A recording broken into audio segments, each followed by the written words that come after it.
Good evening, YouTube. This is Our Future, and the power's with the people. Today's May 8th, 2020.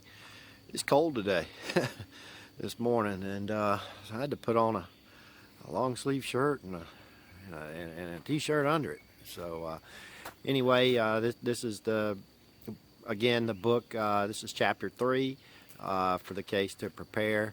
This one's on education. I hope you guys enjoy it, and God bless. Okay, we're about to get started here. Now, my son did say that he's been critiquing my videos, and he's going to get the program installed on the computer here. That way we can actually have some real video editing. That'll be real nice. But we'll go ahead and get started with this. This is chapter 3. This is about education. Of course we need education, and it's believed that our educational system brought us all the wonderful things we enjoy today. But the question I ask is, to whose real benefit does this educational system serve, and for what true purpose? Is there a better way to learn? Why do we as a culture choose to educate ourselves in this manner? The questions are coming from a man whose father is a retired science teacher, a grandmother with a PhD, and pretty much every family member of mine has a college degree or has been to college. Oddly enough, the wealthiest people I know do not have college degrees.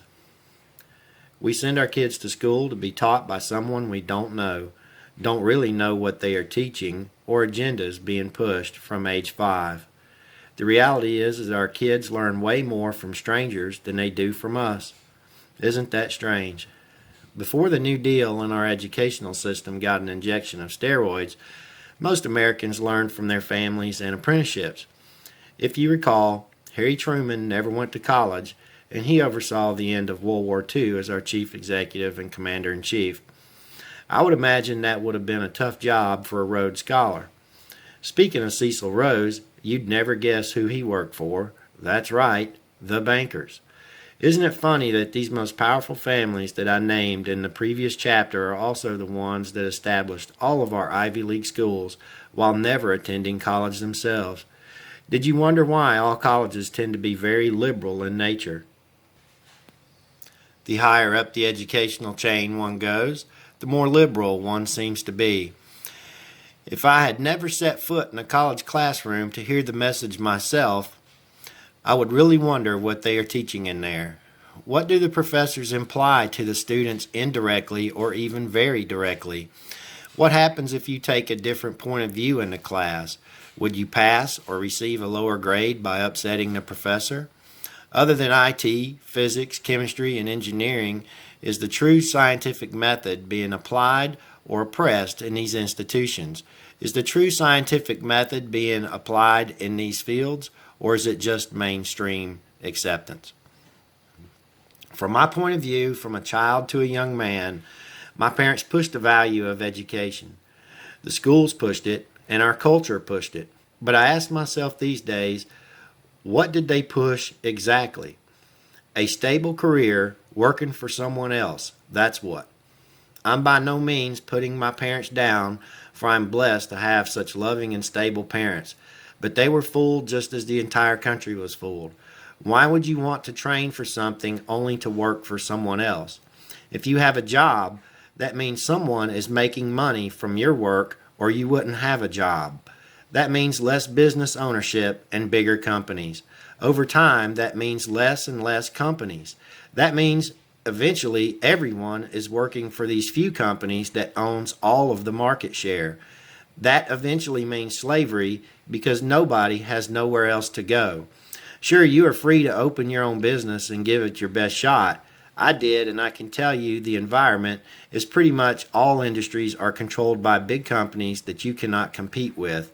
I learned that the hard way, so I swallowed my pride and my debt and went back to work like over 75% of people that opens a small business these days.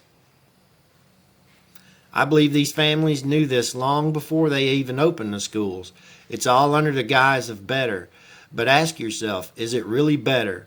Think of your career and ask, yourself, did you really need 12 years of school plus a college degree to learn what you learned?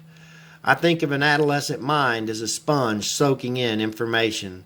What if that mind was in a particular industry at 14 years old as an apprentice? By the time he was 20, he would be a master with wonderful new ideas based on experience. That includes any industry. I also wonder about values. What kind of values are the kids being taught? Take a look at our political system, economic system, sports, etc.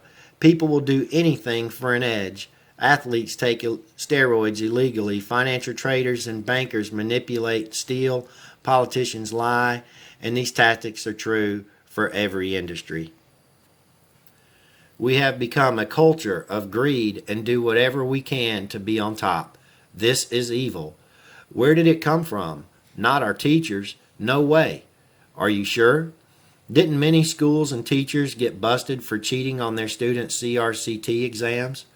What did the children learn from that? What if a child is a genius but a horrible test taker? Will he get a chance to meet his full potential or work at McDonald's? How about the kid that is just a poor student? Does that mean he's worthless? Nowadays it does. Now, when I originally wrote this, I said take a look at Lily Tang Williams. This is lilyforliberty.com. Like I said, this is several years ago. I tried to access all of that, and this lady was a Chinese immigrant. Let me keep reading this. She is a Chinese immigrant that sees the parallels of Common Core education and Communist China. She was raised in a school by these exact same tactics. She is also very outspoken about the Second Amendment. It would be very wise to visit her page and understand where she came from. The federal government has no business controlling education. That is a state issue. Centralizing education and requiring all children to perform at the same level is counterproductive. Now, I want to go back to the Lily Tang Williams, and interesting enough, she was a libertarian and she was running for public office. This lady was really outspoken, being raised in China under their educational system, and what happened is when she came here and saw that the Common Core education and the structure of that she saw that there were extreme parallels between the two, and she realized that what was going on with our children. This was several years ago. This website is taken down. I don't know what happened to this lady or anything else. I do know that they trashed her for a few things that she spoke out against. So you really have to think about what I just said here and about education, and look at what the education does, and especially the kids nowadays. In my son's school, after the Parkland shooting, they had a protest. It was a scheduled protest for all the kids to skip class and make posters and go out in the courtyard and have a huge protest, so the local papers and stuff could a gun protest, so the local papers and Atlanta News could take pictures. So, but of course they didn't have a Second Amendment, protest for the Second Amendment. It was only for gun control. And if you think about kids, of course, those kids don't care. They've never seen a gun. If they get a chance to go outside and raise hell for a few minutes and get out of class, then they're going to be more than happy to do that. They could really care less about the actual issue. And that's all I have to say on this chapter. Hope you guys enjoyed it. God bless.